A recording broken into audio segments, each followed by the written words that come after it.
When we talk about vulnerability, we often think about the person who's sharing. Someone is vulnerable because they shared their story, their perspective, and people say, thank you for sharing. Thank you for the courage in sharing.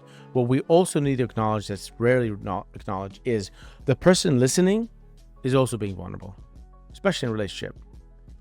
When was the last time I hurt you? And you tell me this and that. I go, thank you for telling me that. Thank you for going back to the time and being courageous enough to share when you were hurt.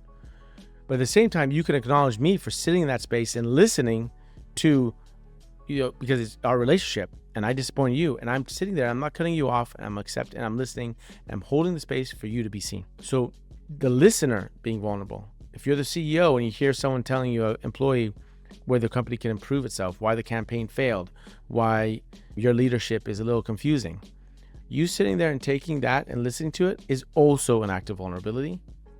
And oftentimes, what I'm saying is we give vulnerability an act of courage and acknowledgement to the one who's sharing. We should also acknowledge the one who's listening and holding the space for the sharing.